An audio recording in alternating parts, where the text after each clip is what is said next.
차가운 달빛이 거대한 통유리창을 넘어 스위트룸의 순백색 대리석 바닥 위로 은색 강물처럼 쏟아져 내렸다.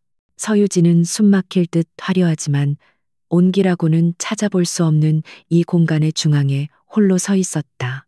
그녀의 몸을 감싼 값비싼 실크 웨딩드레스는 마치 차가운 갑옷처럼 느껴졌고 몇 시간 전 수많은 하객들 앞에서 터져나왔던 축복의 말들은 공허한 메아리가 되어 귓가를 맴돌았다. 결혼식은 성공적이었다. 대한민국을 대표하는 TK그룹의 후계자 강태준과 재계에서는 이름조차 생소한 서유진의 결합. 모두가 이 결혼을 세기의 정략 결혼이라 수군거렸지만 적어도 겉보기에는 완벽한 한 쌍의 탄생이었다. 하지만 유진은 알고 있었다. 이 모든 것은 철저하게 계산된 비즈니스 거래의 일부일 뿐이라는 것을. 그때 무거운 침묵을 깨고 육중한 문이 열리는 소리가 들렸다. 턱시도 재킷을 벗어 아무렇게나 소파에 던진 강태준이 방 안으로 들어섰다. 그의 얼굴에는 결혼식을 마친 신랑의 기쁨이나 설렘 대신 지독한 피로감과 냉담함만이 어려 있었다. 그는 유진에게 눈길조차 주지 않은 채 넥타이를 거칠게 풀어내며 미니바로 향했다. 얼음이 담긴 잔에 위스키가 채워지는 소리가 방 안을 날카롭게 울렸다. 그는 단숨에 독한 술을 들이켠 후 그제야 유진을 향해 몸을 돌렸다. 그의 시선은 마치 값비싼 장식품을 훑어보는 듯 차가웠고 그 안에는 어떠한 감정도 담겨 있지 않았다. 유진은 저도 모르게 마른 침을 삼키며 드레스 자락을 쥔 손에 힘을 주었다. 강태준이 천천히 그녀에게 다가왔다. 그의 그림자가 달빛을 가리자 유진은 거대한 산 앞에 선 것처럼 위압감을 느꼈다. 그는 그녀의 바로 앞에서 걸음을 멈추고는 안주머니에서 잘 접힌 서류 한 장을 꺼내 눈앞의 테이블 위에 던지듯 올려놓았다. 그것은 새하얀 종이 위에 찍힌 선명한 검은 글씨들이었다. 유진의 심장이 차갑게 내려앉았다. 서유진 씨. 그의 목소리는 위스키보다 더 차갑고 독했다. 이 결혼의 목적이 무엇인지는 이미 들어서 잘 알고 있겠지. 우리 각자의 이익을 위한 계약, 감정 따위가 끼어들 여지는 처음부터 없었어. 앞으로 3년 동안 당신은 강태준의 아내라는 이름으로 조용히 살아주면 돼. 내 일에 간섭하지도 쓸데없는 기대를 하지도 마. 그의 말이 비수처럼 날아와 유진의 가슴에 밝혔다. 예상하지 못했던 바는 아니었지만 신혼 첫날 밤에 신랑의 입에서 직접 듣는 현실은 상상 이상으로 잔인했다. 그녀는 떨리는 시선을 애써 감추며 테이블 위의 서류로 눈길을 돌렸다. 그 위에는 이혼 합의서라는 글자가 선명하게 밝혀 있었다. 서류의 내용은 간단했다. 3년의 결혼 생활을 유지한 후 쌍방 합의하에 어떠한 위자료나 재산 분할 청구 없이 이혼한다. 결혼 기간 동안 서유진은 TK그룹의 안주인으로서 품위를 지키되 회사의 경영이나 강태준의 사생활에는 일절 관여하지 않는다. 그 대가로 그녀의 위태로운 가족 회사는 TK의 지원을 받게 될 것이다. 가장 아래쪽 남편의 서명란에는 이미 강태준이라는 이름이 거침없는 필체로 적혀 있었다. 그는 결혼식이 끝나기도 전에 이 모든 것을 준비해 둔 것이었다. 유진은 입술을 깨물었다. 눈물이 핑 돌았지만 이 남자 앞에서 약한 모습을 보이고 싶지는 않았다. 그녀는 천천히 고개를 들어 그를 마주 보았다. 이게 당신이 내게 주는 결혼 선물인가요? 유진의 목소리는 미세하게 떨리고 있었지만 그녀의 눈빛은 놀랍도록 차분했다. 그녀는 더 이상 순진한 20살의 소녀가 아니었다. 아버지의 회사를 살리기 위해 자신의 인생을 담보로 잡힌 채 이 차가운 거래에 뛰어든 계약의 당사자였다. 그녀에게는 울 자격조차 없었다. 강태준은 그녀의 반응이 의외라는 듯 처음으로 유진의 얼굴을 제대로 셔츠의 소매를 걷어붙이며 시계를 확인했다. 마치 이 상황이 빨리 끝나기를 바라는 사람처럼 보였다. 그의 그런 태도는 유진의 마지막 남은 자존심마저 무참히 짓밟았다. 그녀는 더 이상 망설이지 않았다. 그녀는 테이블 옆에 놓인 만년필을 집어들었다. 차가운 금속의 감촉이 손끝으로 전해졌다. 유진은 잠시 숨을 골랐다. 지난 몇 달간의 혼란스러웠던 시간들, 아버지의 눈물, 그리고 일말의 희망을 품었던 어리석은 자기 자신이 주마등처럼 스쳐 지나갔다. 그러나 이제 모든 것이 끝났다. 그녀는 펜 뚜껑을 열고 강태준의 이름 옆 아내의 서명란에 자신의 이름을 또박또박 적어 내려갔다. 서유진. 서명이 끝나자마자 그녀는 만년필을 내려놓았다. 후련함도 슬픔도 아니었다. 그저 모든 것을 체념한 자의 공허함만이 가슴을 채웠다. 이제 그녀는 강태준의 아내이자 3년 후에는 남이 될 운명의 동거인이었다. 그녀는 서류를 그의 앞으로 밀어주며 나지막이 말했다. 당신이 원하는 대로 하죠. 3년 동안 저는 그림자처럼 살겠습니다. 강태준은 완성된 서류를 말없이 집어들어 확인했다. 만족스러운 듯 희미한 미소를 지은 그는 서류를 다시 접어 안주머니에 넣었다. 그의 용건은 이제 끝났다는 듯 그는 망설임 없이 몸을 돌려 침실을 나갔다. 아마도 그는 이 집의 다른 방에서 잠을 청할 생각인 듯했다. 그는 단 한 번도 뒤돌아보지 않았다. 문이 닫히는 소리와 함께 방 안에는 다시 완벽한 정적이 찾아왔다. 유진은 그 자리에 못 박힌 듯 한참을 서 있었다. 그녀를 비추던 달빛은 여전히 차가웠고 화려한 웨딩드레스는 그 어느 때보다 무겁게 느껴졌다. 그녀는 천천히 드레스의 지퍼를 내리고 무거운 허울을 벗어던졌다. 그녀는 창가로 다가가 서울의 야경을 내려다보았다.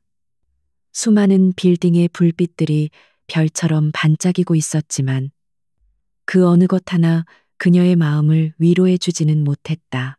그녀의 눈에서는 끝내 참았던 눈물 한 방울이 뺨을 타고 흘러내렸다. 하지만 그것이 마지막이었다. 눈물은 사치였다. 그녀는 손등으로 눈물을 닦아냈다. 오늘 밤 서유진은 죽었다.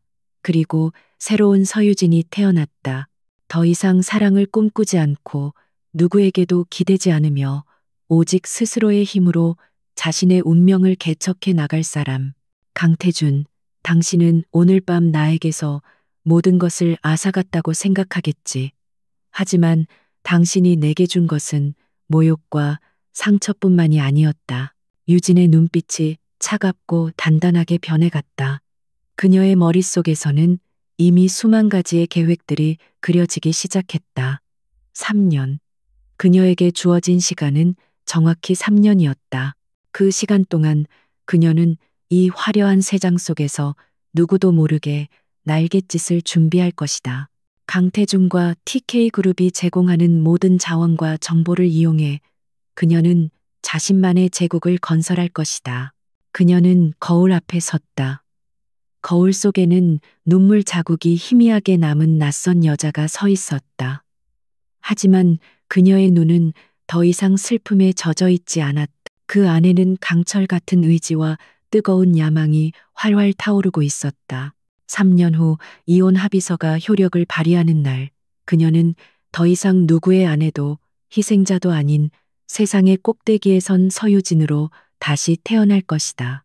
그날 강태준 당신은 오늘 당신이 한 일을 뼈저리게 후회하게 될 것이다.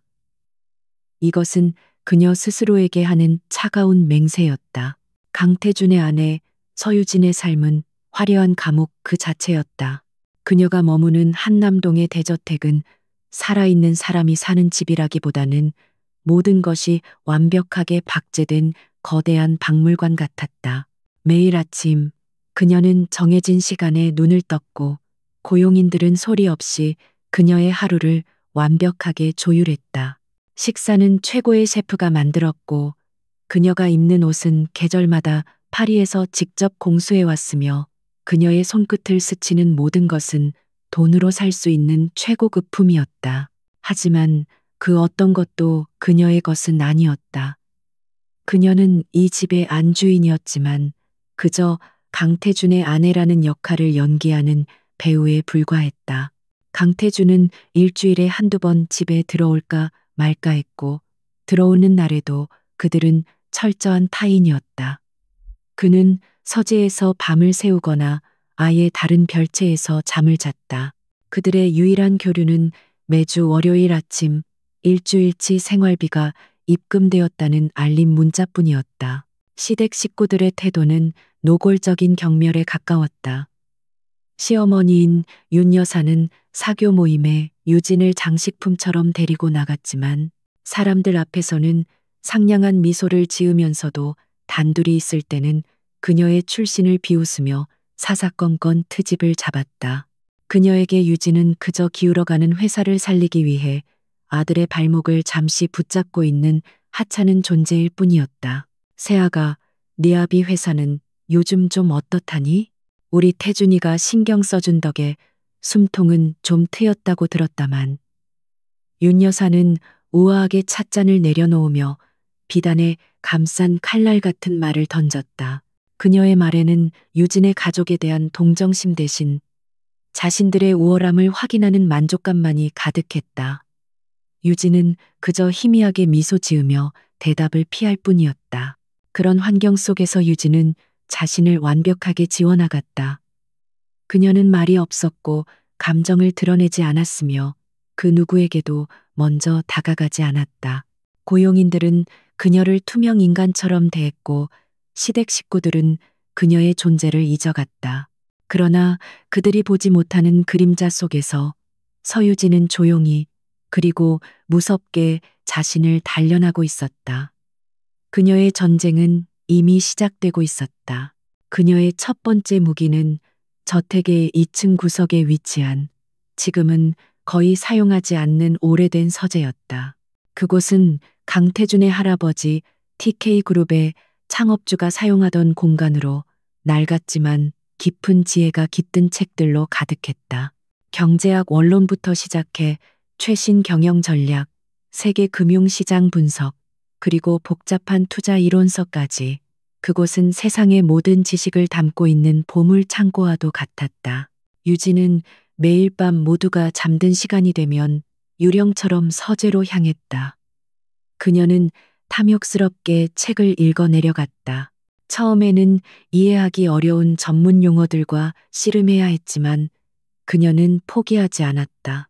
낮에는 우아한 안주인으로 살아가면서도 그녀의 머릿속은 온통 환율 변동과 기업 가치 평가, 그리고 파생 상품의 구조에 대한 생각으로 가득 차 있었다. 지식이 쌓이자 그녀는 더 큰 무기가 필요하다는 것을 깨달았다. 바로 실탄, 즉 돈이었다. 강태준이 매주 입금해주는 생활비는 그녀에게는 모욕의 증거였지만 동시에 복수를 위한 최고의 종잣돈이기도 했다. 그녀는 생활비를 거의 쓰지 않고 차곡차곡 모으기 시작했다. 값비싼 옷과 보석은 어차피 시댁에서 모두 제공해 주었기에 그녀가 개인적으로 돈을 쓸 일은 거의 없었다. 돈을 모으면서 그녀는 다음 단계를 준비했다. 서유진이라는 이름으로는 아무것도 할 수 없었다. 그녀에게는 세상 누구도 알지 못하는 새로운 신분과 그녀의 돈을 안전하게 움직여줄 대리인이 필요했다. 그녀는 아버지의 낡은 수첩 속에서 오래전 가족과 인연이 있었던, 지금은 스위스에서 작은 투자 자문회사를 운영하고 있는 박 변호사의 이름을 찾아냈다. 박 변호사는 유진의 아버지에게 큰 빚을 진 사람이었다. 유진의 조심스러운 연락에 그는 처음에는 당황했지만 이내 그녀의 계획을 듣고는 깊은 감명을 받았다. 그는 위험을 감수하고 그녀의 비밀스러운 조력자가 되어주기로 결심했다. 그의 도움으로 유진은 유령 회사를 설립하고 오라, 어라라는 가명으로 해외 주식 계좌를 개설했다. 보이지 않는 기운과 영향력을 의미하는 그 이름처럼 그녀는 세상에 존재하지 않는 인물이 되어 자신만의 게임을 시작했다. 그녀의 첫 투자는 신중했다. 그녀는 자신의 전 재산을 실리콘밸리의 이름 없는 작은 인공지능 스타트업에 투자했다. 모두가 거대 기술 기업에 열광할 때 그녀는 수십 편의 논문과 시장 보고서를 분석한 끝에 그 작은 회사가 가진 독보적인 기술력의 잠재력을 꿰뚫어 보았다.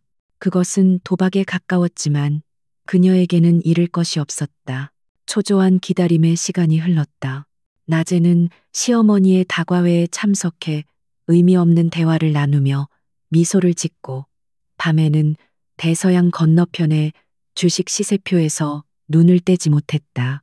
그러던 어느 날 새벽 기적 같은 소식이 전해졌다. 거대 IT 기업이 유진이 투자한 스타트업을 상상 이상의 가격에 인수하겠다고 발표한 것이다. 그녀의 자산은 하룻밤 사이에 10배로 불어났다. 그날 아침 유진은 처음으로 진심으로 미소 지었다. 거울 속에 비친 자신의 모습이 더 이상 초라한 희생자처럼 보이지 않았다. 그녀의 눈빛에는 이제 자신감과 확신이 서려 있었다. 첫 성공은 그녀에게 더 큰 야망을 심어주었다. 그녀는 수익금을 다시 여러 곳에 분산 투자했다. 유럽의 신재생 에너지 기업, 동남아의 핀테크 회사, 그리고 브라질의 바이오테크 연구소까지 그녀의 투자 포트폴리오는 국경을 넘어 점점 더 거대해졌다. 그녀는 공식적인 사교 모임을 자신만의 정보 수집 채널로 활용하기 시작했다. 예전에는 그저 지루하게만 느껴졌던 재계 인사들의 대화 속에서 그녀는 이제 옥석을 가려냈다. TK그룹의 경쟁사, 임원이 무심코 뱉은 불평, 새로운 정책에 대한 정부 관료의 힌트, 그리고 해외 바이어들의 미묘한 표정 변화까지 그녀는 모든 것을 놓치지 않고 기억하고 분석했다. 어느 날 저녁 TK그룹이 주최하는 자선 파티에서였다. 유진은 여느 때처럼 아름다운 드레스를 입고 강태준의 옆에 서서 찾아오는 손님들에게 기계적으로 미소를 짓고 있었다. 그때 강태준이 오랜만에 그녀에게 말을 걸었다. 오늘따라 유독 피곤해 보이는군. 이런 자리가 지겹나? 그의 목소리에는 습관적인 비꼼이 섞여 있었다. 유진은 그를 향해 부드럽게 미소 지으며 대답했다. 아니요, 아주 흥미로운데요. 세상이 어떻게 돌아가는지 한눈에 볼 수 있는 자리잖아요. 그녀의 대답에 강태준은 의외라는 듯 잠시 그녀를 쳐다보았다. 그의 눈에 비친 유진은 더 이상 겁에 질려 있던 어린 신부가 아니었다. 그녀의 미소 뒤에는 감히 짐작할 수 없는 깊은 심연이 숨겨져 있는 듯했다. 하지만 그는 이내 흥미를 잃고 다시 다른 곳으로 시선을 돌렸다. 그는 결코 알지 못할 것이다. 바로 그 순간 그의 아내는 저 멀리서 대화를 나누고 있는 중동의 석유 재벌이 다음 투자처로 어디를 눈여겨보고 있는지 파악하고 있었다는 사실을. 3년이라는 시간의 절반이 흘렀을 때 그녀의 비밀 자금은 이미 TK그룹의 작은 자회사 하나를 통째로 살 수 있을 만큼 불어나 있었다. 그림자는 점점 더 짙고 거대해지고 있었다. 정확히 3년이 되는 날 새벽의 여명이 한남동 저택의 거대한 창을 희미하게 밝히기 시작했다.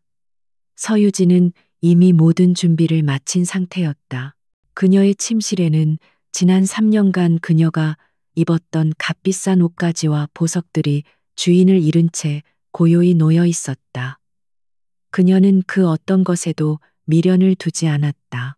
그녀가 챙긴 것은 단 하나의 작은 캐리어뿐이었다.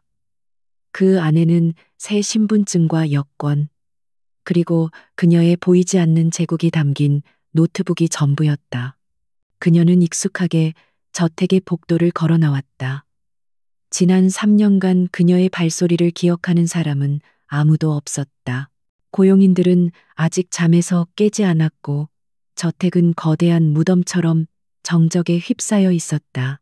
그녀는 마지막으로 거실 중앙에 놓인 강태준과 함께 찍은 거대한 웨딩 사진을 잠시 바라보았다. 사진 속의 그녀는 낯선 사람이었다. 겁에 질려 있으면서도 애써 미소 짓고 있는 가짜 인형. 유진은 차갑게 돌아섰다.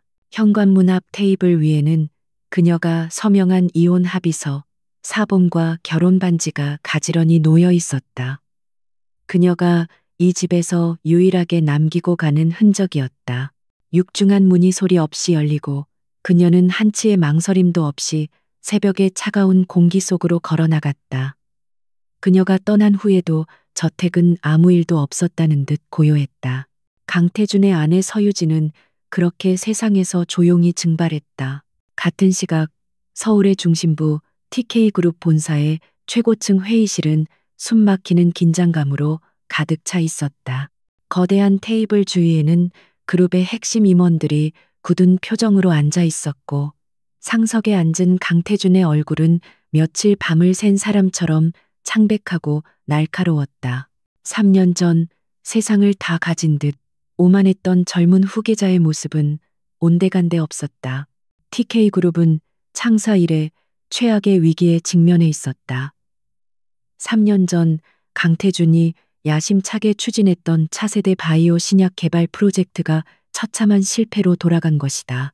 천문학적인 투자금이 공중으로 사라졌고 임상시험에서 발생한 치명적인 부작용은 그룹의 이미지에 회복 불가능한 타격을 입혔다. 주가는 연일 폭락했고 경쟁사들은 이때다 싶어 TK의 시장을 무섭게 잠식해오고 있었다. 대체 어떻게 된 겁니까? 세계 최고의 연구진을 모아놓고 나온 결과가 고작 이거란 말입니까? 한 원로 임원이 분노를 참지 못하고 테이블을 내리쳤다. 모든 시선이 강태준에게로 쏠렸다. 그는 마른 입술을 씹으며 스크린에 떠 있는 참담한 보고서를 노려보았다.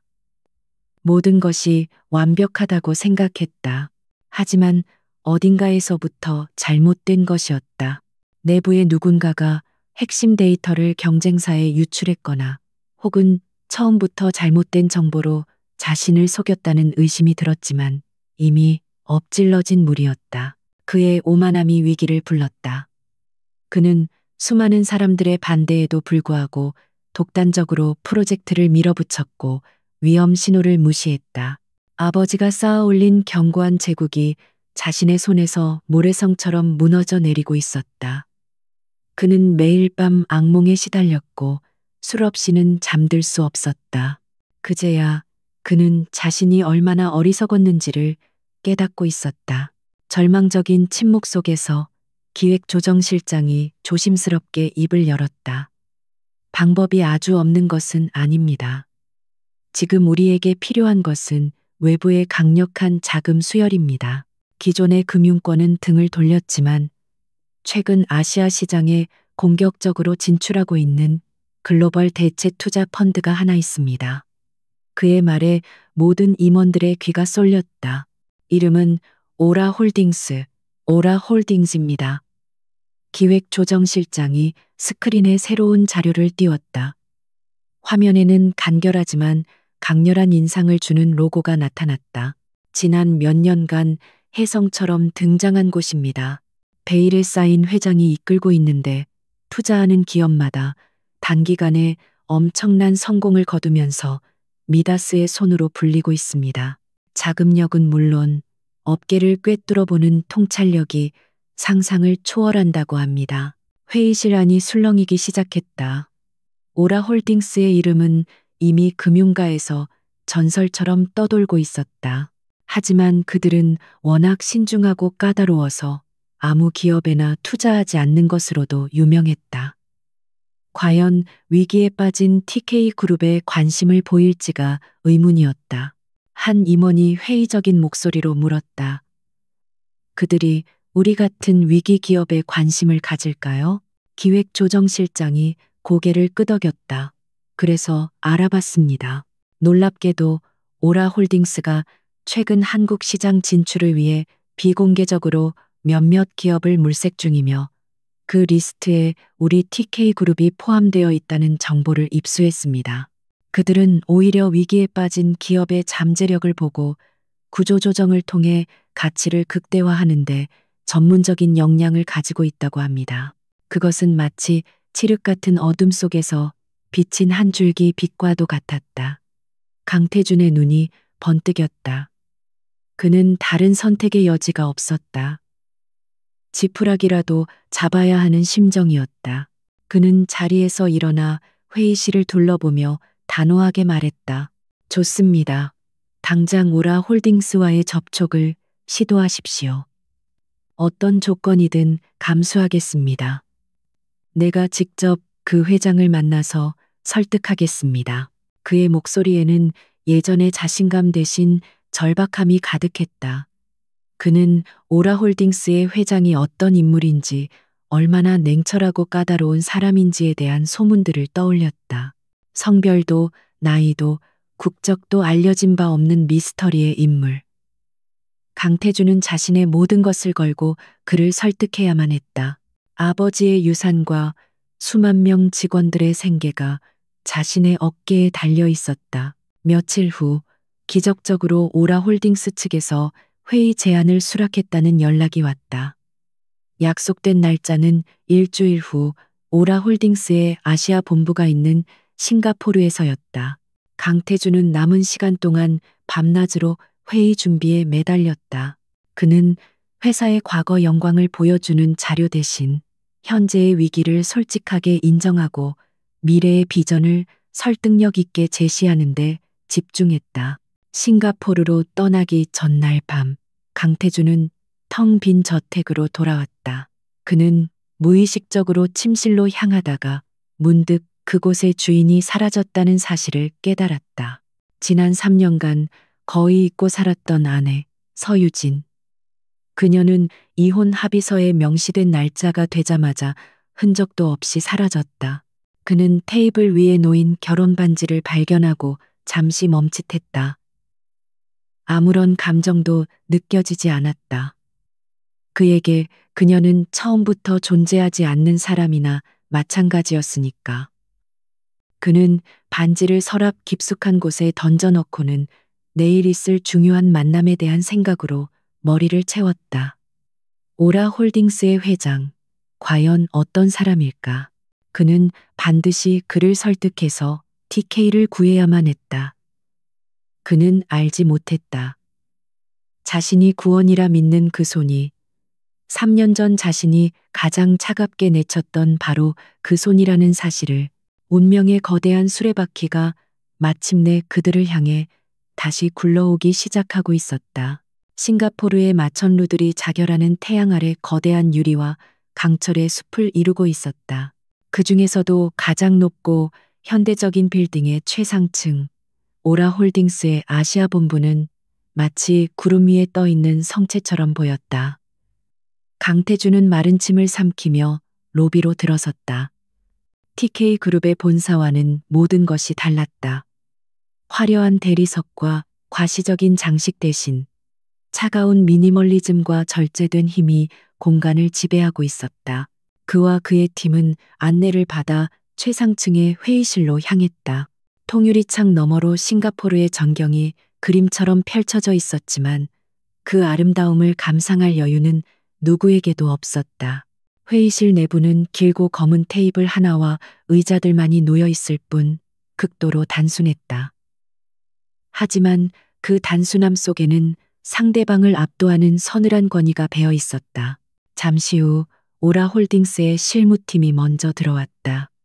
다양한 국적의 남녀로 구성된 그들은 하나같이 날카로운 눈빛과 빈틈없는 태도를 지니고 있었다. 그들은 유창한 한국어로 자신들을 소개했지만 그들의 분위기는 철저히 글로벌 스탠더드에 맞춰져 있었다.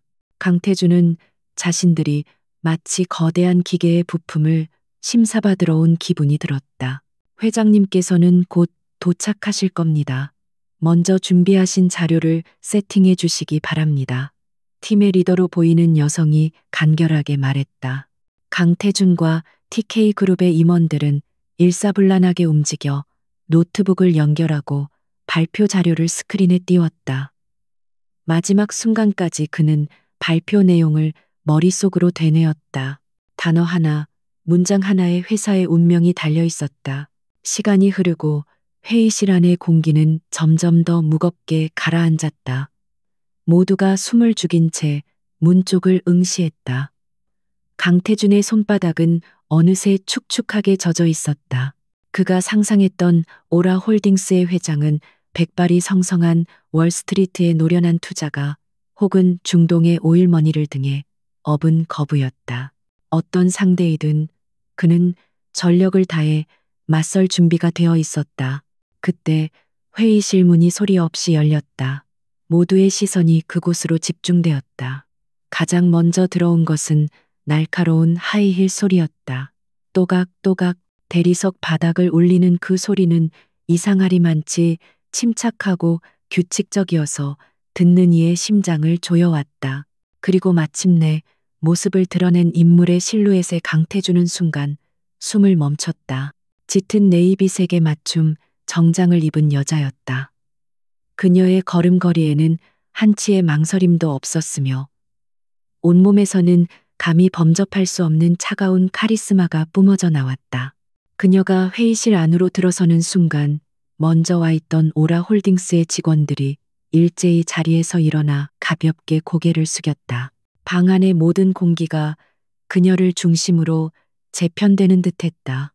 여자는 천천히 테이블의 상석으로 걸어갔다. 강태주는 저도 모르게 자리에서 일어났다. 그의 심장이 미친 듯이 뛰기 시작했다. 익숙한 뒷모습, 하지만 너무나도 낯선 분위기, 그의 머릿속이 혼란으로 뒤엉켰다. 설마 아닐 거야. 그럴 리가 없어. 그가 부정하는 사이 여자가 마침내 상석에 도착해 그를 향해 몸을 돌렸다. 그 순간 강태준의 세상이 무너져 내렸다. 그의 눈앞에 서 있는 사람은 바로 3주 전 자신의 집에서 흔적도 없이 사라졌던 아내 서유진이었다. 3년 전 그가 경멸과 무관심 속에서 철저히 외면했던 바로 그 여자였다. 하지만 지금의 그녀는 그가 알던 서유진이 아니었다. 순종적이고 겁에 질려있던 눈빛은 온데간데 없고 그 자리에는 모든 것을 꿰뚫어보는 듯한 깊고 차가운 지성이 자리 잡고 있었다. 유진은 아무런 표정 변화 없이 자신의 앞에 놓인 명패를 바로하고는 강태준을 향해 시선을 돌렸다.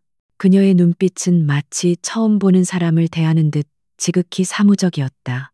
앉으시죠. TK그룹의 강태준 대표님. 그녀의 목소리는 얼음장처럼 차가웠다. 대표님이라는 호칭이 강태준의 귀에 비수처럼 날아와 꽂혔다. 강태준은 망연자실한 채로 자리에 앉았다. 그의 머릿속은 하얗게 비어버렸다. 대체 어떻게 된 일인가? 지난 3년간 무슨 일이 있었던 것인가? 그가 그림자 취급을 하던 아내가 어떻게 전 세계 금융시장을 뒤흔드는 거물 투자자가 되어 자신의 앞에 나타난 것인가? 수만 가지 질문이 떠올랐지만 그는 단 한마디도 입 밖으로 내뱉을 수 없었다. 유진은 그의 혼란을 아는지 모르는지 조금의 동요도 없이 회의를 시작했다. 시간이 많지 않으니 바로 본론으로 들어가겠습니다.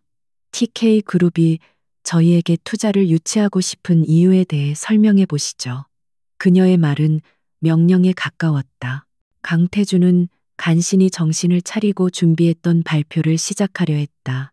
하지만 그의 입은 제대로 떨어지지 않았다. 그가 공들여 준비했던 모든 논리와 수치들은 그녀의 차가운 시선 앞에서 의미 없는 단어에 나열이 되어 흩어졌다. 그는 기계처럼 더듬거리며 발표를 이어나갔지만 자기 자신이 무슨 말을 하고 있는지도 제대로 알 수 없었다. 그의 눈에는 오직 자신을 무심하게 내려다보는 서유진의 얼굴만이 보일 뿐이었다. 발표가 끝나자 유진은 즉시 날카로운 질문을 던졌다. 프로젝트 실패의 원인을 외부 요인으로 돌리고 계시는군요. 하지만 제가 검토한 자료에 따르면 실패의 가장 큰 원인은 경영진의 독단적인 의사결정과 리스크 관리 실패에 있는 것으로 보입니다만 이 부분에 대해서는 어떻게 생각하십니까? 강 대표님? 그녀의 질문은 정확하게 그의 가장 아픈 곳을 찔렀다. 강태준은 말문이 막혔다. 그녀는 TK그룹의 내부 사정을 마치 자신의 손바닥을 들여다보듯 훤히 꿰뚫고 있었다. 오라홀딩스의 다른 직원들도 쉴 틈 없이 송곳 같은 질문들을 쏟아냈다. TK그룹의 임원들은 속수무책으로 당하며 진땀을 흘렸다. 회의 내내 강태준은 지옥 같은 시간을 보내야 했다. 그는 더 이상 TK그룹의 대표가 아니었다. 그는 서유진이라는 이름의 재판관 앞에 선 죄인이었다. 3년 전 그가 그녀에게 던졌던 차가운 말들과 모욕적인 계약서가 부메랑이 되어 돌아와 그의 심장을 난도질하고 있었다. 그는 그제야 깨달았다. 지난 3년간 그녀는 그저 숨죽여 살았던 것이 아니었다. 그녀는 복수의 칼날을 갈고 있었던 것이다. 그리고 오늘 그는 그 칼날 앞에 자신의 목을 내놓은 어리석은 사냥감이었다. 회의가 끝나고 회의실을 나서는 그의 발걸음은 천근만근 무거웠다. 그는 구원을 찾아왔지만 대신 심판을 마주했다. 서울로 돌아오는 비행기 안의 공기는 납덩이처럼 무거웠다. 강태준과 TK그룹의 임원들은 누구 하나 입을 열지 않았다. 싱가포르에서 겪었던 충격과 굴욕은 단순한 사업상의 실패가 아니었다. 그것은 그들의 자존심과 지난 세월의 성과를 송두리째 부정당한 완벽한 패배였다. 강태준은 창밖에 끝없이 펼쳐진 구름을 보며 멍하니 앉아 있었다. 그의 머릿속은 온통 서유진, 아니 오라홀딩스의 회장으로 가득 차 있었다. 3년 전 그가 존재조차 무시했던 여인, 그림자처럼 살아가라고 명령했던 아내. 그녀가 어떻게 그런 괴물이 되어 돌아온 것일까? 그녀의 눈빛, 말투, 몸짓 하나하나에는 그가 단 한 번도 상상해 본 적 없는 강인함과 냉철함이 서려 있었다. 그녀는 더 이상 서유진이 아니었다. 며칠 후 약속대로 오라홀딩스의 실사팀이 TK그룹 본사에 도착했다. 그들의 등장은 TK그룹 전체를 술렁이게 만들었다. 로비를 가로질러 전용 엘리베이터로 향하는 서유진의 모습을 모든 직원이 숨죽인 채 지켜보았다. 한때는 이 건물의 주인의 아내였지만 그 누구의 눈에도 띄지 않았던 그녀가 이제는 회사의 운명을 결정할 절대 권력자가 되어 돌아온 것이다. TK그룹은 가장 좋은 회의실을 그들에게 내주었다. 그것은 이제 오라홀딩스의 임시 지휘본부가 되었다. 유진은 자리에 앉자마자 강태준과 그의 팀이 밤새 준비한 발표 자료를 거들떠보지도 않고 말했다. 이런 요약 자료는 필요 없습니다. 저희는 날것의 데이터를 원합니다. 지난 5년간의 모든 회계장부, 내부 감사 자료, 그리고 실패한 바이오 프로젝트의 시작부터 끝까지 모든 회의록과 보고서를 필터링 없이 제출해 주십시오. 그녀의 요구는 TK그룹에게는 사형 선고나 다름없었다. 날것의 데이터를 그대로 제출하라는 것은 회사의 모든 치부를 남김없이 드러내라는 의미였다. 임원들의 얼굴이 하얗게 질렸다. 강태준이 간신히 입을 열었다. 회장님, 그 자료들은 그룹의 최고 기밀 사항입니다. 그렇게까지 요구하시는 것은 그의 말이 채 끝나기도 전에 유진의 차가운 목소리가 그의 말을 잘랐다. 강 대표님, 지금 저희는 당신들의 과거 영광을 사려는 것이 아닙니다. 썩은 부분을 도려내고 살릴 가치가 있는지를 판단하러 온 겁니다. 당신들이 무언가를 숨기려 한다면 이 협상은 여기서 끝입니다. 그녀의 말에는 한치의 감정도 섞여 있지 않았지만 그 어떤 위협보다도 강력한 힘이 있었다. 강태준은 입술을 깨물며 고개를 끄덕일 수밖에 없었다. 그날부터 TK그룹의 본사는 전쟁터로 변했다. 오라홀딩스의 실사팀은 마치 예리한 메스를 든 외과 의사들처럼 TK그룹의 가장 깊숙한 곳까지 파고들었다. 그들은 밤낮을 가리지 않고 자료를 분석했고 실무자들을 불러 모아 송곳 같은 질문을 던졌다. TK그룹의 직원들은 그들의 요구에 맞춰 자료를 준비하느라 비명을 질렀고 복도 곳곳에서는 한숨과 불평이 터져 나왔다. 강태준은 이 모든 과정의 중심에서 가장 큰 고통을 겪어야 했다. 유진은 의도적으로 모든 보고를 그가 직접 하도록 만들었다. 그는 매일 몇 번씩 그녀 앞에 서서 회사의 실패와 자신의 과오를 스스로의 입으로 보고해야만 했다. 그녀는 그의 보고를 들으며 어떤 표정 변화도 보이지 않았고 때로는 날카로운 질문으로 그의 논리를 산산조각 내버렸다. 어느 날 늦은 저녁 끝없는 회의에 지친 강태준은 잠시 바람을 쐬러 옥상 정원으로 올라갔다. 그런데 그곳에 유진이 먼저 와 있었다. 그녀는 난간에 기댄 채 서울의 야경을 내려다보고 있었다. 3년 전 신혼 첫날 밤, 그녀가 홀로 서서 눈물을 삼켰던 바로 그 풍경이었다. 강태준은 잠시 망설이다가 조심스럽게 그녀에게 다가갔다. 서유진 씨. 그는 저도 모르게 예전 호칭을 불렀다. 유진은 천천히 그를 돌아보았다. 그녀의 얼굴은 도시의 불빛에 비쳐 차갑게 빛났다. 업무 시간 외에는 사적인 호칭은 삼가주시죠. 강 대표님. 무슨 용건이십니까? 그녀의 목소리는 여전히 비즈니스 그 자체였다. 그녀는 그에게 단 1mm의 틈도 허용하지 않았다. 강태준은 씁쓸한 미소를 지었다. 궁금해서 견딜 수가 없군. 대체 지난 3년간 당신에게 무슨 일이 있었던 거지? 어떻게 당신이? 그는 말을 잇지 못했다. 그의 질문은 진심이었지만 동시에 어리석었다. 유진은 희미하게 입꼬리를 올렸다. 그것은 비웃음에 가까웠다. 제가 어떻게 됐는지는 중요하지 않습니다. 강 대표님. 중요한 것은 당신과 당신의 회사가 앞으로 어떻게 될 것인가 하는 문제죠. 당신이 저에게 주었던 3년이라는 시간 동안 저는 당신이 상상할 수 없는 것들을 배웠습니다. 당신이 저를 그림자 취급하며 방치했을 때 저는 그 그림자 속에서 세상을 보는 법을 익혔죠. 당신은 저를 버렸지만 당신이 버린 그 모든 것이 지금의 저를 만들었습니다.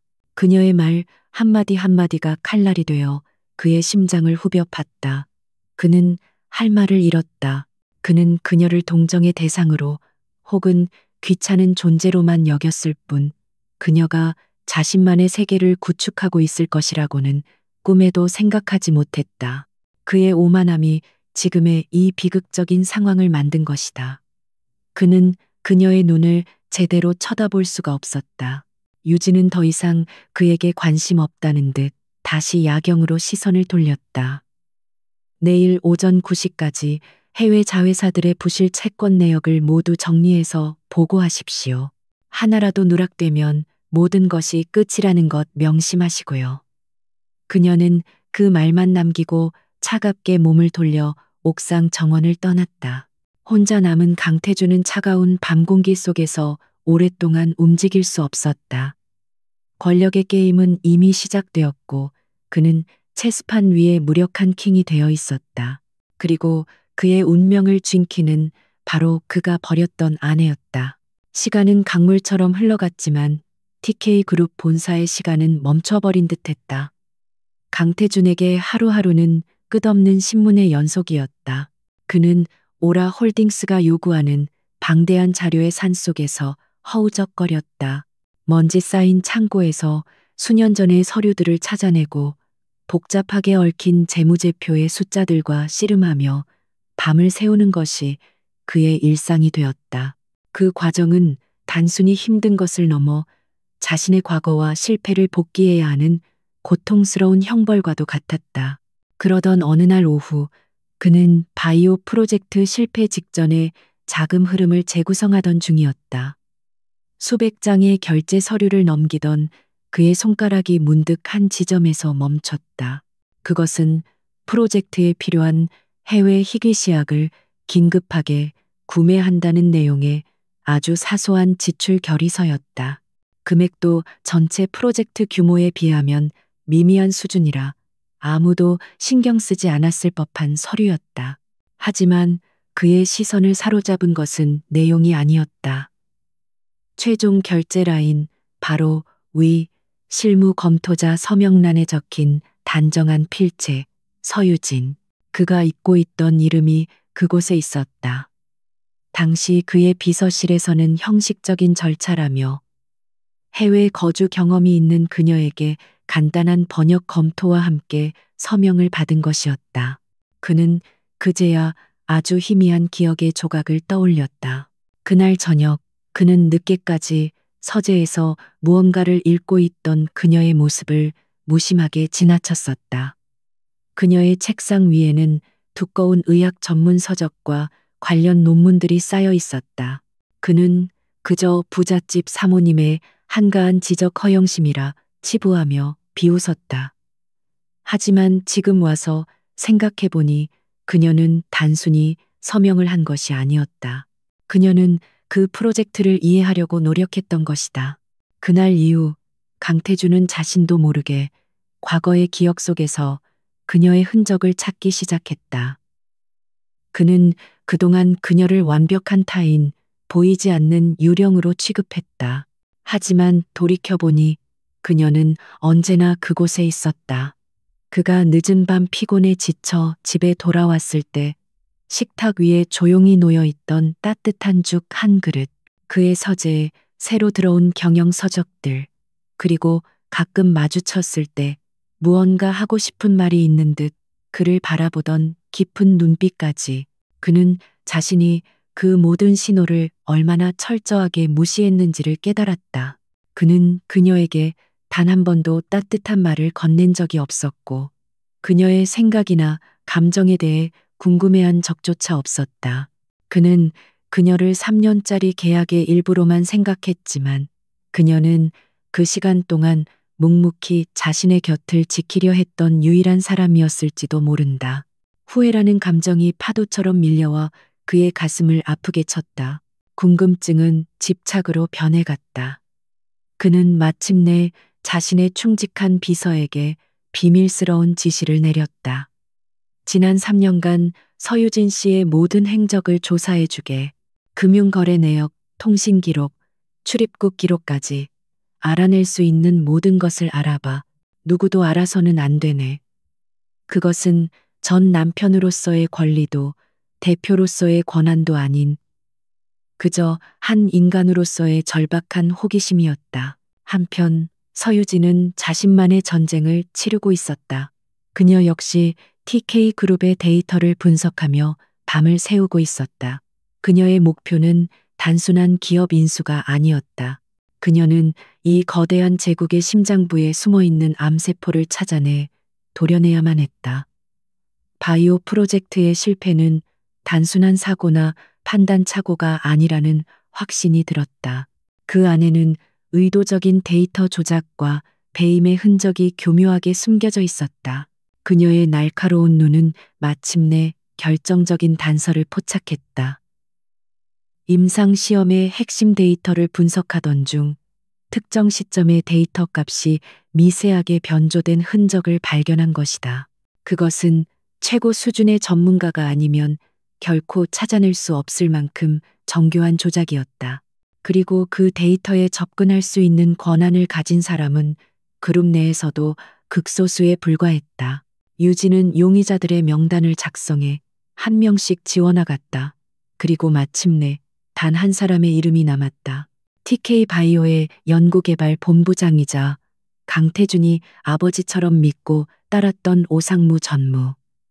그는 TK그룹의 창업 초기부터 함께한 원로로 모두의 존경을 받는 인물이었다. 하지만 유진이 파헤친 그의 개인 금융 계좌에서는 프로젝트 실패 직전 정체불명의 해외 법인으로부터 거액의 자금이 흘러들어온 흔적이 발견되었다. 유진은 싸늘한 표정으로 모니터에 떠있는 오상무라는 이름을 노려보았다. 그 이름은 그녀에게 낯설지 않았다. 그녀의 머릿속 깊은 곳에 잠들어 있던 아픈 기억이 되살아났다. 아주 오래전 아버지의 작은 회사가 자금난으로 휘청거릴 때 기술 제휴를 제안하며 접근해 핵심 기술만 빼내고 하루아침에 등을 돌렸던 교활한 사업가. 그 이름이 바로 오상무였다. 그는 아버지의 회사를 나락으로 떨어뜨린 장본인이었고 그 사건은 유진의 가족이 몰락하는 시발점이 되었다. 그리고 이제 그는 TK 그룹마저 집어삼키려 하고 있었다. 모든 조각이 맞춰졌다. 이것은 강태준을 향한 개인적인 복수를 넘어선 자신의 가족과 아버지의 명예를 되찾기 위한 운명적인 싸움이었다. 그녀의 눈빛이 강철처럼 차갑고 단단해졌다. 같은 시각, 강태준은 비서로부터 한 통의 보고서를 이메일로 받았다. 서유진 씨 관련 조사 결과 보고. 그는 떨리는 손으로 파일을 열었다. 그 안에는 지난 3년간의 기록이 빼곡하게 적혀 있었다. 스위스의 작은 투자 자문회사, 오라라는 이름의 유령 법인, 그리고 실리콘밸리의 작은 스타트업에서 시작해 전 세계를 무대로 거둔 경이적인 투자 성공 신화. 보고서를 읽어 내려가는 강태준의 얼굴이 경악으로 물들어갔다. 그는 믿을 수가 없었다. 그가 무시하고 방치했던 여인이 그의 생활비로 받은 푼돈을 종잣돈 삼아 아무도 모르게 거대한 금융 제국을 건설했다는 사실을 그녀는 천재였다. 그의 상상을 초월하는 지략과 배짱을 가진 괴물이었다. 그는 그저 오만함에 눈이 멀어 진흙 속에 숨겨진 보석을 알아보지 못했던 것이다. 그는 텅 빈 사무실에서 허탈하게 웃음을 터뜨렸다. 그것은 자신에 대한 처절한 조롱이었다. 서유진의 머릿속은 복잡한 체스판처럼 변해 있었다. 오상무라는 적의 실체를 확인한 순간 그녀의 목표는 더욱 명확해졌다. TK 그룹을 구하는 것과 자신의 과거를 바로잡는 것, 이 두 가지 과업은 이제 하나가 되었다.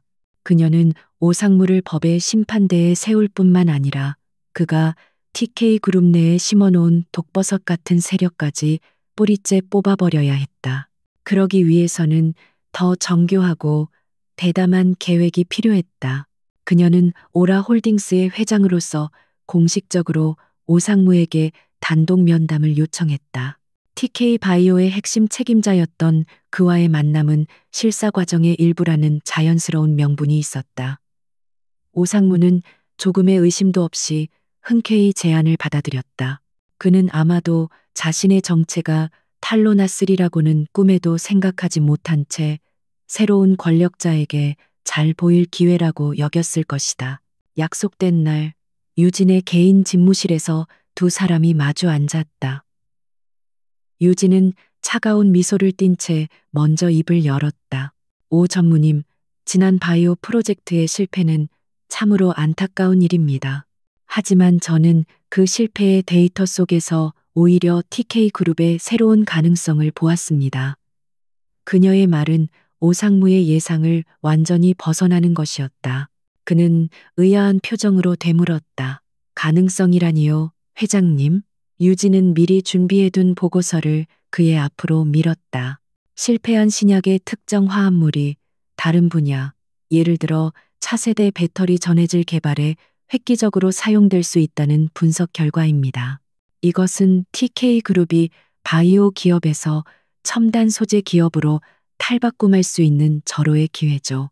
그것은 완벽하게 조작된, 하지만 너무나도 그럴싸한 거짓말이었다. 그녀의 팀이 며칠 밤을 새워 만든 가짜 보고서는 전문가가 보아도 감탄할 만큼 논리적이고 치밀했다. 오상무의 눈이 탐욕으로 번뜩이기 시작했다. 그는 자신이 망쳐버린 프로젝트가 황금알을 낳는 거위가 될 수 있다는 사실에 흥분했다. 이것을 이용하면 그룹 내에서 자신의 입지를 회복하는 것은 물론 더 큰 부와 권력을 손에 쥘 수 있을 것이었다. 유진은 그의 흔들리는 눈빛을 놓치지 않고 결정적인 미끼를 던졌다. 하지만 이 프로젝트를 성공시키기 위해서는 강태준 대표의 독단적인 경영 스타일이 가장 큰 걸림돌입니다. 저는 TK그룹의 미래를 위해 강 대표가 아닌 비전과 추진력을 갖춘 새로운 리더가 필요하다고 생각합니다. 오 전무님 같은 분 말이죠. 그 말은 오상무의 심장에 불을 질렀다. 그는 유진이 자신과 손을 잡고 강태준을 몰아내려 한다고 완벽하게 착각했다. 그는 감격한 표정으로 유진의 제안을 덥석 물었다. 회장님의 해안에 감탄했습니다. 저 오상무 회장님과 TK그룹의 미래를 위해 목숨을 바칠 각오가 되어 있습니다. 그는 자신이 거대한 덫안으로 스스로 걸어 들어가고 있다는 사실을 전혀 알지 못했다. 그날 이후 유진과 오상무는 은밀하게 협력 관계를 유지했다. 유진은 그에게 더 많은 가짜 정보를 흘리며 그의 신뢰를 얻었고, 오상무는 강태준을 몰아내고 자신이 그룹의 주인이 될 날을 꿈꾸며 자신이 가진 내부 정보와 인맥을 아낌없이 유진에게 제공했다. 그는 유진의 손에 자신의 목을 조일 밧줄을 스스로 넘겨주고 있었다. 강태준은 이 모든 상황을 불안한 눈으로 지켜보고 있었다. 그는 유진이 오상무와 자주 독대한다는 사실을 보고받고 혼란에 빠졌다. 설마 그녀가 정말로 오상무와 손을 잡고 자신을 내치려는 것인가? 그는 그녀가 자신에게 복수심을 품고 있다는 것을 알았지만 회사의 미래까지 위험에 빠뜨릴 만큼 어리석은 사람은 아니라고 믿고 싶었다. 고민 끝에 그는 그날 밤 모두가 퇴근한 늦은 시간 유진의 집무실을 찾아갔다. 유진은 홀로 남아 복잡한 서류들을 검토하고 있었다. 강태준은 문 앞에 서서 잠시 망설이다가 결심한 듯 안으로 들어갔다. 대체 무슨 생각이지? 오상무가 어떤 인간인지 알고나 만나는 건가? 그의 목소리에는 다급함과 분노가 섞여 있었다. 유진은 서류에서 눈을 떼지 않은 채 차갑게 대꾸했다. 제가 누구를 만나든 그건 오라 홀딩스의 결정입니다. 강 대표님께서 관여하실 일이 아닙니다. 그녀의 차가운 태도에 강태준은 절망감을 느꼈다. 하지만 그는 포기하지 않았다. 그는 그녀의 책상 앞으로 다가가 자신이 비밀리에 조사한 오상무의 비리 자료들을 그녀 앞에 내던졌다. 이걸 보고도 그런 말이 나오는가? 그는 수십 년간 회사 자금을 빼돌리고 경쟁사의 기밀을 팔아넘긴 암적인 존재야. 그런 자와 손을 잡는 건 TK그룹을 통째로 늑대에게 넘겨주는 짓이라고. 그는 거의 절규하듯 외쳤다. 그의 눈에는 회사를 지키려는 절박함이 가득했다. 그제야 유진은 고개를 들어 그를 바라보았다. 그녀의 눈빛은 여전히 차가웠지만 그 깊은 곳에서 미세한 흔들림이 있었다.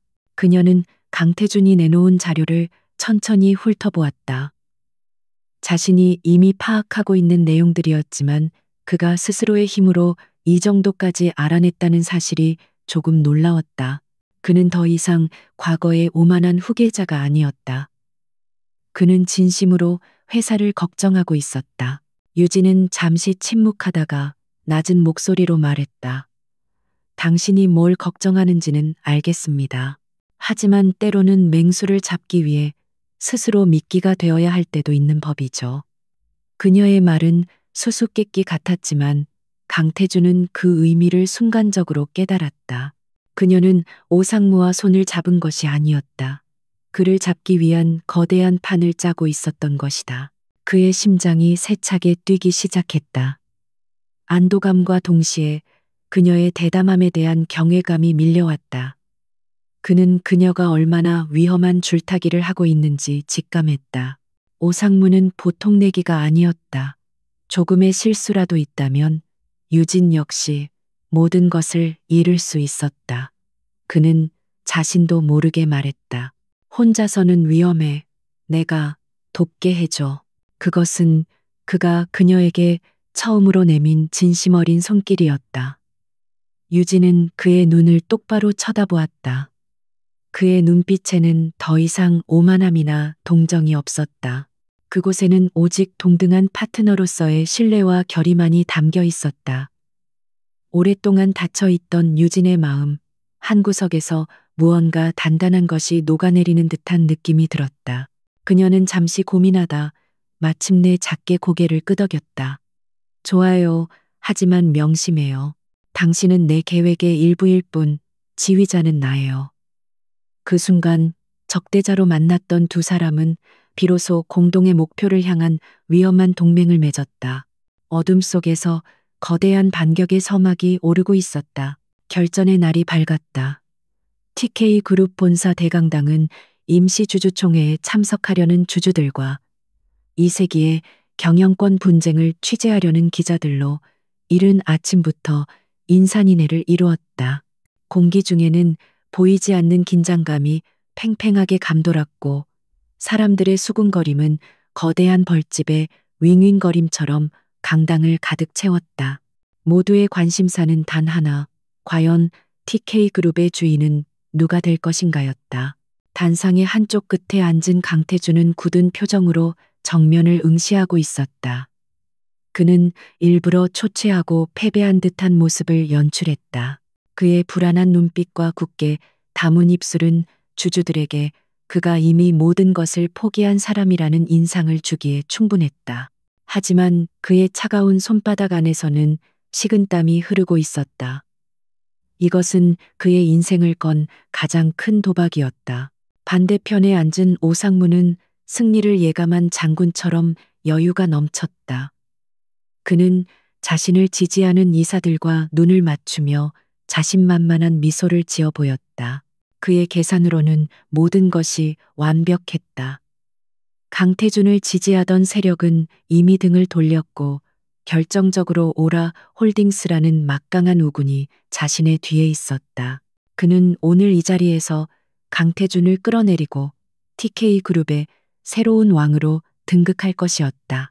그리고 마침내 강당의 모든 소음이 멎었다. 뒷문이 열리고 서유진이 모습을 드러냈기 때문이었다. 그녀는 칠흑 같은 검은색 정장을 입고 있었다.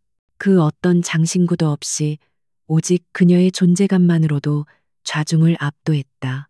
그녀는 감정을 읽을 수 없는 무표정한 얼굴로 강당을 가로질러 주주들 사이의 특별석에 조용히 착석했다.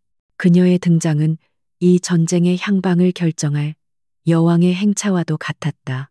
의장의 개회 선언과 함께 주주총회가 시작되었다. 예상대로 오상무가 가장 먼저 발언권을 얻어 단상 위로 올라섰다. 그는 비통한 표정을 지으며 준비한 연설을 시작했다. 존경하는 주주 여러분. 저는 오늘 참담한 심정으로 이 자리에 섰습니다. 우리의 자랑이었던 TK그룹은 지금 한 사람의 독단과 무능으로 인해 침몰 직전에 난파선이 되었습니다. 그의 선동적인 연설은 효과적이었다. 그는 바이오 프로젝트의 실패를 조목조목 거론하며 모든 책임을 강태준에게 돌렸고 주주들의 불안감을 교묘하게 자극했다. 강당 곳곳에서 동조하는 목소리와 탄식이 터져나왔다. 분위기가 완전히 자신에게 넘어왔다고 판단한 오상무는 회심의 미소를 지으며 마지막 카드를 꺼내들었다. 하지만 주주 여러분, 희망은 있습니다. 저 오상무 그리고 세계적인 투자기업 오라 홀딩스가 힘을 합쳐 TK그룹을 다시 위대한 반석 위에 올려놓겠습니다. 그는 유진이 앉은 쪽을 향해 손을 뻗으며 외쳤다. 오라 홀딩스의 서유진 회장님께서도 저의 뜻에 함께해 주시기로 약속하셨습니다. 그렇지 않습니까, 서 회장님? 모든 시선이 일제히 유진에게로 쏠렸다. 강태준은 마른 침을 삼켰다. 이제 모든 것이 그녀의 입에 달려 있었다. 오상무는 의기양양한 표정으로 그녀의 긍정적인 답변을 기다렸다. 그러나 유진은 자리에서 일어나지 않은 채 차갑고 조용한 목소리로 입을 열었다. 그 목소리는 크지 않았지만 마이크를 통해 강당 전체에 명확하게 울려 퍼졌다.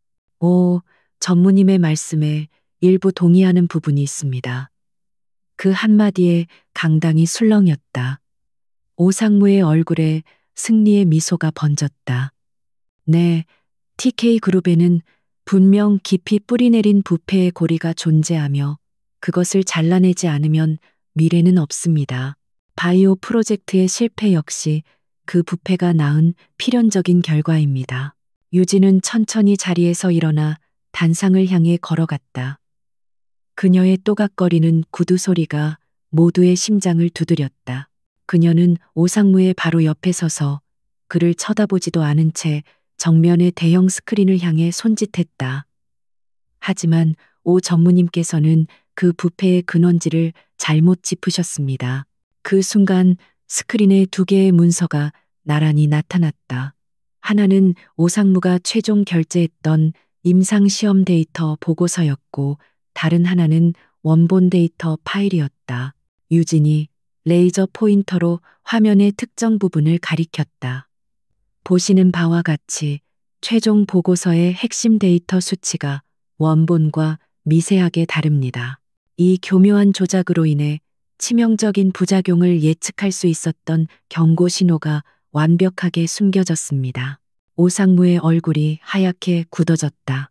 강당은 찬물을 끼얹은 듯 조용해졌다. 유진의 목소리는 계속해서 날카롭게 이어졌다. 그리고 이 데이터 조작에 접근할 수 있는 최고 권한을 가진 단 한 사람, 바로 오상무 전무, 당신입니다. 다음 화면에는 거액의 자금이 스위스의 유령 계좌를 통해 오상무의 차명 계좌로 흘러 들어간 내역이 선명하게 나타났다. 아니야, 저건 조작이야, 음해야, 오상무가 미친 사람처럼 소리쳤다. 하지만 그의 외침은 곧이어 강당 전체에 울려 퍼지는 자신의 목소리에 묻혀버렸다. 스크린에서 음성 파일이 재생되기 시작한 것이다. 그것은 유진의 집무실에서 녹음된 오상무가 강태준을 몰아내고 회사를 차지하려는 자신의 계획을 자랑스럽게 떠벌리는 내용이었다. 강당은 이제 경악을 넘어선 충격에 휩싸였다. 오상무는 자신의 목소리를 들으며 망연자실한 표정으로 주저앉았다. 유진은 그에게 마지막 결정타를 날렸다. 그리고 이것이 당신의 첫 번째 범죄가 아니라는 것도 저는 알고 있습니다. 수십 년 전 당신이 아버지의 회사를 어떻게 무너뜨렸는지도 말입니다. 그녀의 말에 강태준은 숨을 멈췄다. 바로 그 순간 강당의 뒷문이 활짝 열리며 검찰 수사관들이 들이닥쳤다. 그들은 망설임 없이 단상으로 걸어와 오상무에게 차가운 수갑을 채웠다. 오상무 씨, 당신을 업무상 배임 및 데이터 위조, 불법 자금 수수 혐의로 긴급 체포합니다. 그는 발버둥 치며 끌려나갔고 기자들의 카메라 플래시가 쉴 새 없이 터졌다. 한 시대의 탐욕스러운 거인이 그렇게 허무하게 무너져 내렸다. 모든 소동이 끝난 후 유진은 다시 마이크 앞에 섰다. 그녀는 충격에 빠진 주주들을 향해 단호하지만 안정된 목소리로 말했다. 오라홀딩스는 오늘부로 TK그룹에 대한 공식적인 투자를 집행합니다. 우리는 부패를 도려내고 강태준 대표와 함께 투명하고 강력한 TK그룹을 재건할 것입니다. 그녀의 선언에 강당에서는 마침내 우레와 같은 박수가 터져 나왔다. 강태준은 단상 아래에서 자신과 회사를 구원한 여인을 경외감 어린 눈으로 바라보고 있었다. 길고 길었던 싸움이 마침내 끝났다. 주주총회의 광풍이 휩쓸고 지나간 후 TK그룹 본사는 폭풍 전야 같은 고요함에 휩싸였다. 오상무와 그의 세력이 하루아침에 무너지면서 생긴 거대한 권력의 공백을 수습하기 위해 모두가 분주하게 움직였다. 서유진과 오라홀딩스는 약속대로 즉시 구제 금융을 투입했고 강태준은 회사의 신뢰를 회복하기 위해 밤낮을 가리지 않고 구조조정 계획을 지휘했다. 두 사람은 이제 적대적인 관계가 아닌 회사의 미래를 함께 책임져야 하는 동맹 관계가 되었다. 그들은 매일 몇 시간씩 이어지는 마라톤 회의에서 머리를 맞대고 치열하게 토론했다. 강태준은 유진의 날카로운 통찰력과 과감한 결단력에 연이어 감탄했고 유진 역시 회사를 살리기 위해 모든 것을 내려놓고 헌신하는 강태준의 모습에서 과거에는 미처 보지 못했던 책임감을 발견했다. 업무적인 파트너로서 그들은 놀라울 만큼 완벽한 호흡을 자랑했다. 하지만 그들의 개인적인 관계는 여전히 살얼음판 위를 걷는 듯 위태로웠다. 회의실을 벗어나면 그들 사이에는 어색하고 무거운 침묵이 흘렀다. 강태주는 수없이 그녀에게 다가가 말을 걸고 싶었지만 지난 3년간 자신이 저지른 과오의 무게가 그의 발목을 붙잡았다. 그는 무슨 말을 해야 할지, 어디서부터 사과해야 할지 알 수 없었다. 사건이 마무리되고 약 한 달이 지났을 무렵 강태주는 마침내 용기를 내었다. 그날도 늦은 밤까지 함께 야근을 한 후였다. 그는 자신의 집무실을 나서려던 유진을 붙잡았다. 잠깐, 시간 좀 내줄 수 있나? 할 말이 있어. 그의 목소리는 그답지 않게 조금 떨리고 있었다. 유진은 잠시 그를 바라보다 말없이 고개를 끄덕였다. 그가 그녀를 데려간 곳은 회사의 최상층에 위치한 예전에는 그의 아버지이자 선대 회장이 사용했던 비밀스러운 서재였다. 그곳은 서울의 야경이 한눈에 들어오는 고풍스럽지만 아늑한 공간이었다. 그는 그녀에게 푹신한 가죽 소파를 권하고 서툰 솜씨로 직접 커피를 내렸다. 쌉싸름한 커피 향이 어색한 침묵을 채웠다. 서유진 씨, 강태준이 먼저 입을 열었다. 그는 더 이상 그녀를 회장님이라 부르지 않았다. 그는 그녀의 눈을 똑바로 바라보며 아주 오랫동안 마음속에 담아두었던 말을 꺼냈다. 미안했어. 지난 3년, 아니 당신을 처음 만났던 그 순간부터 지금까지 내가 당신에게 했던 모든 행동과 말들에 대해 진심으로 사과하고 싶었어. 그의 사과는 변명도 수사도 없는 진심 그 자체였다. 그의 눈빛은 깊은 후회와 고통으로 가득 차 있었다. 나는 오만했고 어리석었지. 내 눈앞에 있는 보석을 알아보지 못하고 진흙 속에 내팽개치는 끔찍한 실수를 저질렀어. 당신이 얼마나 외롭고 힘들었을지 감히 상상조차 할 수 없겠지. 정말 미안해. 유진은 말없이 커피잔을 내려다보았다. 그의 진심 어린 사과에 그녀의 마음 한구석이 시큰거렸다. 지난 세월의 상처가 눈 녹듯 사라지는 것은 아니었지만 그의 진심은 그녀의 얼어붙었던 마음을 조금씩 녹이고 있었다. 그녀는 천천히 고개를 들어 그를 마주 보았다. 당신의 사과는 받아들이죠. 하지만 강태준 씨, 사과 한마디로 모든 것이 없던 일이 될 수는 없어요. 강태준은 고개를 끄덕였다. 알아, 나도 그걸 바라지는 않아. 하지만 나는 당신을 잃고 싶지 않아. 지난 몇 주간 당신과 함께 일하면서 나는 내가 어떤 사람을 놓쳤는지 깨달았어. 당신은 내가 평생을 찾아 헤맸던 유일한 파트너이자 내가 사랑해야 했던 유일한 사람이었어. 나에게 다시 한번 기회를 줄 수는 없겠나? 그의 고백은 절박하고 간절했다. 그의 눈에는 희망과 두려움이 뒤섞여 있었다. 그는 소파에서 일어나 그녀의 앞에 한쪽 무릎을 꿇었다. 마치 충성을 맹세하는 기사처럼 다시 시작하고 싶어. 계약이나 비즈니스가 아닌 평범한 남자와 여자로 당신을 웃게 해주고 당신의 아픔을 보듬어주고 당신의 곁에서 평생을 함께하고 싶어. 유진의 심장이 세차게 흔들렸다. 그녀가 지난 3년간 꿈속에서조차 애써 외면했던 감정들이 파도처럼 밀려왔다. 그녀 역시 그에게 끌리고 있었다. 위기 속에서 보여준 그의 강인함과 자신을 바라보는 그의 눈빛 속에 담긴 진심을 그녀는 더 이상 외면할 수 없었다. 하지만 그녀의 이성은 여전히 차가웠다. 그녀는 아직 그를 완전히 믿을 수 없었다. 그녀는 자리에서 일어나 서재의 책상으로 다가갔다. 그리고 가장 깊숙한 서랍을 열어 먼지 쌓인 낡은 서류 한 장을 꺼내 들었다. 그것은 3년 전 그날 밤 그가 그녀에게 건넸던 이혼 합의서였다. 강태준과 서유진의 서명이 나란히 적힌 그들의 부서진 관계의 증거물이었다. 그녀는 서류를 그의 눈앞에 펼쳐 보였다. 강태준 씨, 당신은 3년 전 이 종이 한 장으로 나에게서 모든 것을 앗아갔어요. 나의 자존심, 나의 믿음, 그리고 나의 사랑까지. 그리고 나는 지난 3년간 이 종이 한 장을 이정표 삼아 여기까지 달려왔죠. 그녀의 목소리는 차분했지만 그 안에는 지울 수 없는 상처의 흔적이 남아 있었다. 그녀는 그의 흔들리는 눈을 똑바로 바라보며 마지막 질문을 던졌다. 나는 더 이상 3년 전의 서유진이 아니에요. 나는 이제 내 삶의 주인이고 누구에게도 의지하지 않아요. 그런 나에게 당신은 과연 두 번째 기회를 받을 자격이 있는 사람인가요? 당신 스스로 한번 증명해 보세요. 당신이 이 낡은 계약서를 완전히 찢어버릴 만큼 변했다는 것을.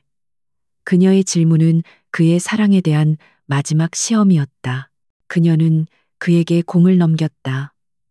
이제 선택과 증명은 온전히 그의 몫이었다. 서유진의 마지막 질문은 날카로운 얼음 조각처럼 강태준의 심장에 밝혔다. 그는 그녀가 내민 낡은 이혼 합의서에서 눈을 뗄 수 없었다. 그것은 그의 오만함과 어리석음이 남긴 지울 수 없는 낙인이었다. 그녀의 말은 옳았다. 사과와 고백만으로는 지난 3년의 상처를 지울 수 없었다.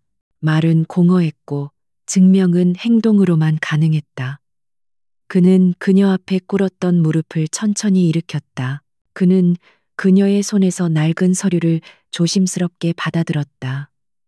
그리고는 한치의 망설임도 없이 그것을 갈갈이 찢어버렸다. 종이 조각들이 하얀 나비처럼 바닥으로 흩날렸다. 하지만 그는 이것이 진정한 증명이 아니라는 것을 알고 있었다. 이것은 그저 상징적인 시작에 불과했다. 그는 흩어진 종이 조각들을 내려다보며 결심을 굳힌 듯한 단호한 목소리로 말했다. 당신의 말이 맞아. 나는 아직 자격이 없어. 하지만 반드시 그 자격을 갖춘 남자가 되겠어. 당신이 나를 완전히 인정할 수 있는 그날까지 내 모든 것을 걸고 증명해 보일게.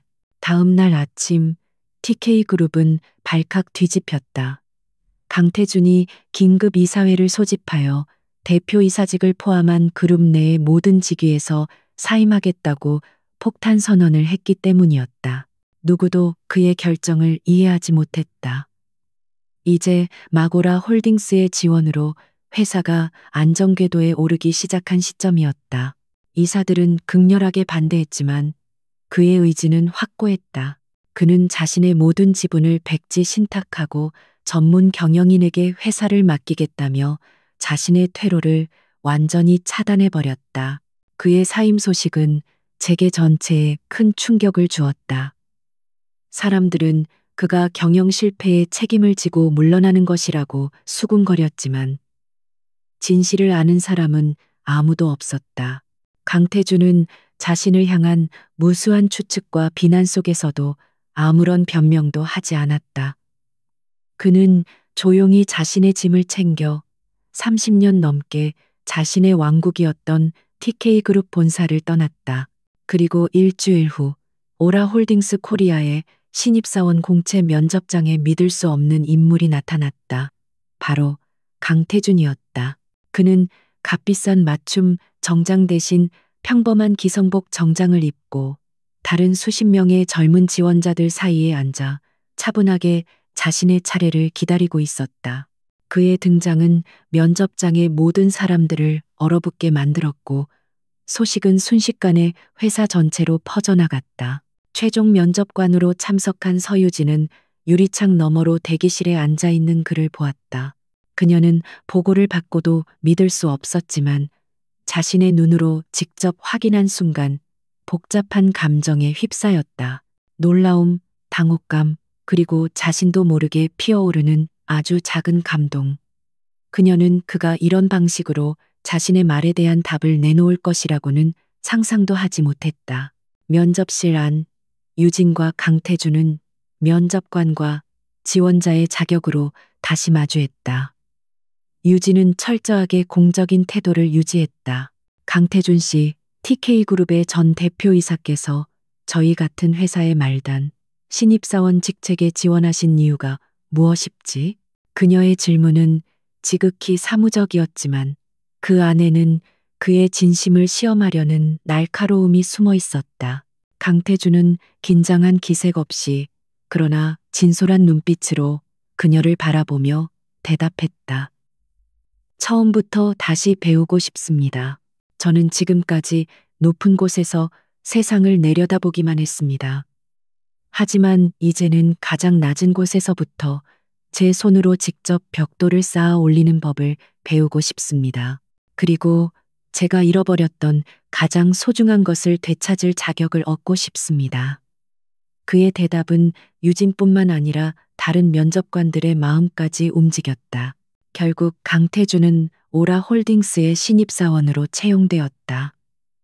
그의 새로운 자리는 해외 투자 분석팀의 가장 말단인 주임 연구원이었다. 그는 복사 심부름과 자료 정리, 선배들의 커피를 타는 일부터 시작했다. 과거 수백 명의 직원을 호령하던 그가 이제는 20몇 살의 대리에게 깍듯하게 보고하고 야근을 하며 보고서를 수정하는 신세가 된 것이다. 처음에는 모두가 그를 어색해하고 경계했다. 하지만 그는 묵묵히 자신의 일을 해냈다. 그는 누구보다 먼저 출근했고 가장 늦게 퇴근했다. 그는 자신의 과거 경력을 내세우지 않았고 오히려 모르는 것은 부끄러워하지 않고 젊은 동료들에게 먼저 다가가 물었다. 그의 겸손하고 성실한 태도에 동료들은 점차 그를 전직 회장님이 아닌 믿음직한 동료 강태준 씨로 받아들이기 시작했다. 유진은 이 모든 과정을 멀리서 조용히 지켜보았다. 그녀는 그에게 어떤 특별 대우도 하지 않았지만 그의 모든 보고서는 직접 꼼꼼하게 검토했다. 그의 보고서는 처음에는 서툴렀지만 날이 갈수록 놀라운 속도로 발전했다. 그의 분석에는 과거 최고 경영자로서 가졌던 넓은 시야와 이제는 신입사원으로서 갖게 된 세심함이 더해져 독창적인 통찰력을 보여주었다. 시간이 흘러 계절이 2번 바뀌었다. 어느 늦은 겨울밤, 유진은 홀로 남아 야근을 하고 있었다. 그때 누군가 조용히 그녀의 집무실 문을 노크했다. 들어온 사람은 강태준이었다. 그의 손에는 따뜻한 커피 2잔이 들려 있었다. 3년 전 그가 외면했던 식탁 위의 죽처럼 이제는 그가 그녀를 위해 따뜻한 음료를 준비해 온 것이다. 피곤해 보여서요, 회장님. 그는 어색하게 웃으며 커피 한 잔을 그녀의 책상 위에 내려놓았다. 그들의 관계는 여전히 공식적이었지만 그들 사이를 가로막고 있던 얼음벽은 이제 거의 다 녹아내려 있었다. 유진은 말없이 커피를 받아들었다. 따뜻한 온기가 그녀의 손끝을 통해 마음까지 전해지는 듯했다. 그녀는 창가로 다가가 서울의 야경을 내려다보았다. 4년 전 이혼 합의서를 받아들고 절망 속에서 바라보았던 바로 그 풍경이었다. 하지만 이제 그녀의 마음은 완전히 달랐다. 그녀는 더 이상 희생자도 복수심에 불타는 사람도 아니었다. 그녀는 자신의 힘으로 운명을 개척했고 자신의 제국을 건설했으며 마침내 진정한 자기 자신을 찾았다. 그녀의 뒤에는 강태준이 조용히 서 있었다. 그는 더 이상 그녀를 소유하려 하거나 그녀 위에 군림하려 하지 않았다. 그는 그저 그녀의 곁에서 그녀의 성공과 행복을 묵묵히 지지하는 사람이 되기를 원했다. 그들의 미래가 어떻게 될지는 아무도 알 수 없었다. 유진은 아직 그를 완전히 용서하지 않았고 그들의 관계가 다시 시작될 것이라는 보장도 없었다. 하지만 그 순간 유진은 희미하게 미소 지었다. 그녀의 마음속에 새로운 시작에 대한 작은 희망이 싹트고 있음을 느꼈다. 과거의 상처는 아물었고 복수는 끝났다. 이제 그녀 앞에는 무한한 가능성으로 가득 찬 미래가 펼쳐져 있었다. 그녀는 천천히 몸을 돌려 자신을 기다리고 있는 남자에게 말했다. 고마워요, 강태준 씨, 커피 아주 맛있네요. 그것은 그들의 긴 겨울이 끝나고 마침내 새로운 봄이 시작되고 있음을 알리는 신호였다.